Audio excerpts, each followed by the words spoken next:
அனைவருக்கும் வணக்கம். இது போர் தொழில். நீட் தேர்வு வினாத்தாள் கசிவு விவகாரம்.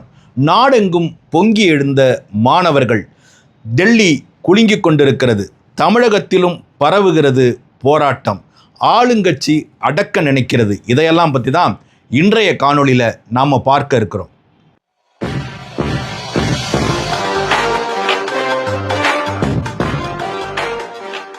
கடந்த 25 நாட்களுக்கு முன்னதாக சமூக ஆர்வலர் சோனம் வாங்சுக் என்பவர் டெல்லி ஜந்தர் மந்தர் பகுதியில் ஒரு காலவரையற்ற உண்ணாநிலை போராட்டத்தை தொடங்குகிறார். அதற்கு அவர் முன்வைக்கிற காரணம் இந்த நீட் தேர்வு வினாத்தாள் கசிவு விவகாரம். நாடெங்கும் நடக்கின்ற மத்திய தேர்வு முகமை நடத்துகின்ற இந்த நீட் தேர்வு என்பது வட மாநிலங்களில் சில குறிப்பிட்ட பகுதிகளில் வினாத்தாள் கசிய விடுவதன் மூலமாக ஒரு ஊழல் நிறைந்த தேர்வு முறையாக மாறி இருக்கிறது என்று கடுமையான விமர்சனங்கள் அண்மை காலமாக எழுந்திருக்கு. இந்த நீட் தேர்வு தொடங்கப்பட்ட காலத்திலிருந்தே தமிழ்நாடு அதை கடுமையாக எதிர்த்து வந்திருக்கிறது. அன்பு தங்கை அனிதாவோட மரணத்திலிருந்து இந்த நீட் தேர்வுக்காக பலியான தமிழக மாணவ மாணவிகள் நிறைய பேர். ஆனாலும் இந்த நீட் தேர்வு மாணவ மாணவியர்கள் மீது நடத்தப்படுகின்ற இந்த கொடுமையான வன்முறை தொடர்ந்து கொண்டு தான் இருக்குது.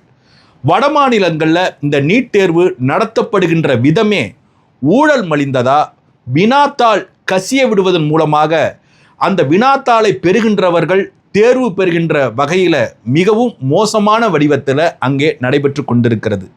இந்த நீட் தேர்வால் பணக்கார மாணவர்கள் தேர்வு பெறுவதும், இதற்காக தொடக்க காலத்திலிருந்து படித்து அதற்காக உழைத்து கொண்டிருக்கின்ற மாணவ மாணவியர் தேர்வு பெறாமல் தோற்று போகிறதும் ஒரு தொடர்கதையாக நடந்து கொண்டிருந்த வேளையில் தான் இந்த நீட் தேர்வு வினாத்தாள் கசிய விடுகின்ற விவகாரம் பூதாகரமாக வெடிக்குது.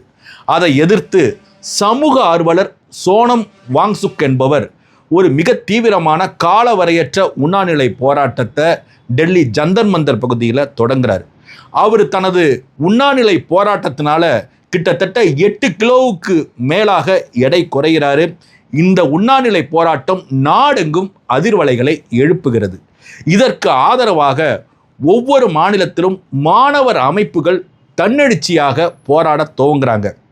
டெல்லியில் நடைபெற்று கொண்டிருந்த இந்த சோனம் வாங்சுக்கோட உண்ணாநிலை போராட்டத்திற்கு கடுமையாக ஆதரவு அலைகள் ஏற்படுகின்றன. மாணவ மாணவியர்கள் தன்னெழுச்சியாக அவருடைய போராட்டத்திற்கு ஆதரவு தெரிவித்து அவர்களும் போராடத் தொடங்குகிறாங்க. இதனால் தலைநகர் டெல்லியில் பதட்டம் அதிகரித்து கொண்டே போகிறது. பாராளுமன்றத்தை நோக்கி சென்ற மாணவ மாணவியர்களை தடுத்து நிறுத்தி அந்த சிஆர்பிஎஃப் என்று சொல்லக்கூடிய மத்திய ஆயுதப்படையினர் கடுமையாக மாணவ மாணவியர்களை தாக்குதல் நடத்துகிறாங்க. இது நாடெங்கும் கொதிநிலையை உயர்த்துகிறது. மேலும் 21 நாள் உண்ணாநிலை போராட்டத்தை நடத்தி வந்த சோனம் வாங்சுக் அவர்களை நள்ளிரவில் கைது செய்து அவரை அவசரமாக மருத்துவமனையில் சேர்த்த மத்திய அரசின் நடவடிக்கைகள், இந்த போராட்டத்தை எப்படியாவது நசுக்கிவிட வேண்டும் என மோடி தலைமையிலான பாஜக அரசு தொடர்ச்சியாக எடுத்துக்கொண்டிருந்த நடவடிக்கைகள், இதெல்லாம் நாடெங்கும் மாணவர் மாணவியர் மத்தியில் கடுமையான எதிர்ப்பலைகளை உருவாக்கி இருக்கு. இப்போ தமிழ்நாட்டிலையும் இந்த போராட்டம் பரவி இருக்கு. இந்திய கம்யூனிஸ்ட் கட்சியின் தலைமை அலுவலகமான பாலன் இல்லத்தில் மாணவ மாணவியர்கள் அமர்ந்து கொண்டு போராட்டத்தை நடத்தி கொண்டிருக்கிறாங்க. பாஜக அரசிற்கு எதிரானவர்கள் என்று சொல்லக்கூடிய தமிழக வெற்றி கழகத்தின் அரசாங்கம் இந்த மாணவர் மாணவியர் நடத்தக்கூடிய போராட்டத்தை அடக்குவதற்கான வேலையை செய்து கொண்டே இருக்கிறது. அந்த மாணவர் மாணவியர்கள் எப்போதெல்லாம் ஒன்று திரள்கிறார்களோ அவர்களை கைது செய்வது, அவர்களை அடக்குமுறைக்கு ஆளாக்குவது போன்ற வேலைகளை விஜய் தலைமையிலான தமிழக வெற்றி கழகத்தின் அரசு செய்து கொண்டிருக்கிறது. இது பாஜக அரசிற்கு தருகின்ற மறைமுக ஆதரவு என்கின்ற பேச்சு இப்போ தமிழ்நாடு எங்கும் எழுந்திருக்கிறது. அதோடு மட்டும் இல்லாமல் முதலாக தமிழ்நாட்டில் இந்த போராட்டத்தை மாணவ மாணவியர் நடத்த திட்டமிட்ட போது ராஜரத்னம் ஸ்டேடியத்தில் தான் நடத்தணும்னு அவங்க முடிவு செஞ்சாங்க. சென்னை எழும்பூரில் இருக்கிற அந்த ராஜரத்னம் ஸ்டேடியம் என்பது பல்லாயிரக்கணக்கான பேர் கூடுவதற்கான வசதிகளை உள்ளடக்கிய ஒரு இடமாகும். அந்த இடத்துல போராட்டம் நடத்தினா அந்த போராட்டம் நாடெங்கும் பரவும், இந்த நீட் தேர்வானது ரத்து செய்யப்படும் என்று மாணவர் மாணவியர் தங்களது போராட்டத்தை அங்கே நடத்த முயற்சித்தாங்க. மேலும் தமிழக வெற்றி கழகத்தின் அரசு பிஜேபிக்கு எதிராக தானே இருக்கிறாங்க, மத்திய அரசுக்கு எதிராக தானே இருக்கிறாங்க. எனவே தங்களது போராட்டத்திற்கு அவர்கள் ஆதரவாக இருப்பார்கள் என்று மாணவ மாணவியர்கள் நினைத்தார்கள். ஆனால் அந்த நினைப்புக்கு மாறாக இவர்களின் போராட்டத்தை தமிழக அரசு தடை செய்து அந்த மாணவ மாணவியரை கூடும்போதெல்லாம் கைது செய்து அப்புறப்படுத்துகின்ற வேலையை தொடங்கினாங்க. அப்போதான் இந்திய கம்யூனிஸ்ட் கட்சியின் தலைமை அலுவலகமான பாலன் இல்லத்தில் அவர்கள் போராட்டம் நடத்துவதற்கான ஒரு இடத்தை கொடுத்து இந்திய கம்யூனிஸ்ட் கட்சி அந்த மாணவ மாணவியர்களை பாதுகாத்து கொண்டிருக்கிறது. இப்போ என்ன சிக்கல்னா, தமிழ்நாடு அரசிற்கு கூட்டணி கட்சியாக இருக்கக்கூடிய மார்க்சிஸ்ட் கம்யூனிஸ்ட் கட்சியின் மாநில செயலாளர் சண்முகம் அவர்கள் இன்று ஒரு அறிக்கையை வெளியிட்டிருக்கிறாங்க. இந்த தமிழக வெற்றி கழகத்தின் அரசு மாணவர் மாணவியர் போராட்டத்தை ஒடுக்குகின்ற விதத்தை குறித்து அவர் கடுமையான கண்டனத்தை தெரிவிச்சிருக்கிறார். அதோடு மட்டும் இல்லாமல் நாம் தமிழர் கட்சியின் தலைமை ஒருங்கிணைப்பாளர் அண்ணன் செந்தமிழன் சீமானும் கடுமையான கண்டனத்தை தெரிவிச்சிருக்கிறாங்க.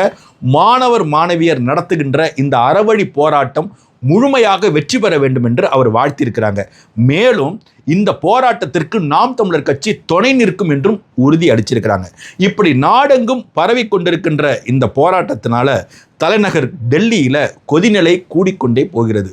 ஒவ்வொரு நாளும் பல்லாயிரக்கணக்கான மாணவ மாணவியர்கள் வந்து டெல்லியில் குவிந்த வண்ணம் இருக்கிறாங்க. அதனால் டெல்லியை சுற்றி இருக்கிற 16 மெட்ரோ ரயில்வே ஸ்டேஷன்கள் மூடப்பட்டு இன்று அவை சீல் வைக்கப்பட்டு விட்டன. எனவே மாணவர் மாணவியர்களை எப்படியாவது டெல்லிக்கு உள்ள வரதை தடுக்கணுங்கிறதுல மோடி தலைமையிலான மத்திய அரசு மிகுந்த கவனமாக இருக்கிறது. இது ஒவ்வொரு மாநிலமாக பரவி கொண்டிருக்கிறது. இப்போ கேரளாவில் போராட்டம் நடந்து கொண்டிருக்கிறது, கர்நாடகாவில் நடந்து கொண்டிருக்கிறது, ஒரிசாவில், மத்திய பிரதேசத்தில், உத்தரப்பிரதேசத்தில், பஞ்சாபில் என்று நாடெங்கும் இந்த போராட்ட அலைகள் பரவிக்கொண்டே இருக்கின்றன. தமிழ்நாட்டிலையும் நடக்க தொடங்கிடுச்சு. ஒவ்வொரு ஊரிலையும் மாணவ மாணவியர்கள் தன்னெழுச்சியாக கல்லூரிகளை புறக்கணித்துவிட்டு போராட்டங்களை நடத்த முயற்சி செய்து கொண்டிருக்கிறார்கள். எல்லா இடங்களிலும் தமிழ்நாட்டை பொறுத்த வரைக்கும் இந்த தமிழக வெற்றி கழகத்தின் தமிழக அரசு மாணவர் மாணவியரின் போராட்டத்தை தடுத்து நிறுத்துகிற வேலையை செய்து கொண்டிருக்கிறது. இப்படி மாணவர் மாணவியர் நடத்துகின்ற இந்த போராட்டம் என்பது கல்வி என்பது மாநில பட்டியலில் கொண்டு வரணும், இந்த நீட் தேர்வை முழுமையாக ரத்து செய்யணும், இந்த மத்திய அரசு தேர்வு முகமை என்பது முற்றிலுமாக நீக்கப்பட்டுட்டு அந்தந்த மாநிலங்களுக்கு இந்த நீட் தேர்வு நடத்துகின்ற உரிமையை கொடுக்கணும் என்பது போன்ற நல்ல நோக்கங்களை வைத்து மாணவர் மாணவியர் நடத்துகின்ற இந்த போராட்டத்தை கரப்பாம்பூச்சி கட்சி என்ற ஒரு கட்சி வழிநடத்தி அழைத்து செல்கிறது. டெல்லியில் கரப்பாம்பூச்சி கட்சியை சேர்ந்த மாணவர் மாணவியர்கள் இந்த போராட்டத்தை தீவிரமாக நடத்தி கொண்டிருக்கிறார்கள்.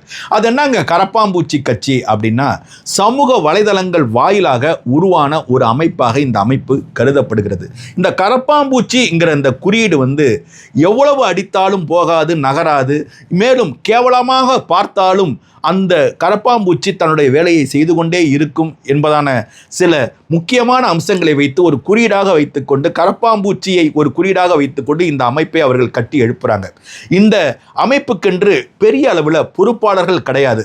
ஆனாலும் மாணவர் மாணவியர்களை இந்த அமைப்பு கணிசமான அளவில் ஈர்த்திருக்கிறது. அதோடு மட்டும் இல்லாமல் இப்போ மோடிக்கு எதிராக நடத்துகின்ற இந்த போராட்டம், மேலும் மத்திய கல்வி அமைச்சர் தர்மேந்தர் பிரதான் அவர்களை ராஜினாமா செய்ய சொல்லி இந்த மாணவ மாணவியர் தருகின்ற இந்த அழுத்தம், இதெல்லாம் மோடிக்கு மிகப்பெரிய ஒரு பிரச்சனையாக மாறி இருக்கு. உலக அளவில் இந்த பிரச்சனை ஊடகங்களில் ஒரு மிகப்பெரிய செய்தியாக மாறி இருக்கு. இந்தியாவுக்கு அருகில் இருக்கிற நாடுகளான இலங்கையில் ஏற்பட்டது போல, நேபாளத்தில் ஏற்பட்டது போல இந்தியாவிலையும் ஒரு மிகப்பெரிய ஒரு புரட்சி ஏற்படுகிறது என்று உலகளாவிய ஊடகங்கள் பேச தொடங்கி இருக்கின்றன. ஆனால் மாணவ மாணவியர்கள் முன்வைக்கின்ற இந்த நியாயமான கோரிக்கைகள் என்பது மத்திய அரசை துளி கூட அசைக்கலைங்க. அவர் இன்னைக்கும் மோடி தனது பிடிவாதத்தை விட்டு கொடுக்காம மத்திய கல்வி அமைச்சர் தர்மேந்தர் பிரதான காப்பாற்றுற வேலையில் தான் ஈடுபட்டிருக்காரே ஒழிய மாணவ மாணவியருக்கு எந்த விதமான பதிலையும் மோடி சொல்லலைங்க. இங்கே தமிழ்நாட்டிலையும் அதே நிலைமை தான். தமிழ்நாடு அரசு நீட் தேர்வை எதிர்க்கிறேன்னு சொல்லிட்டு இருக்கிறாங்க. ஆனால் நீட் தேர்வுக்கு எதிராக போராடுகின்ற மாணவ மாணவியர்களை தடை செய்து அவர்களை கைது செய்து போராடுகின்ற இடத்திலிருந்து அப்புறப்படுத்துகின்ற வேலையை தொடர்ச்சியாக அவங்க செய்து கொண்டு வராங்க. இது தமிழக அரசின் இரட்டை நிலைப்பாட்டை அப்பட்டமாக காட்டுகிறது. மோடி அரசிற்கு தமிழக அரசு தரக்கூடிய ஆதரவை வெளிப்படையாகவே இந்த காட்சிகள் காட்டிவிடுகின்றன.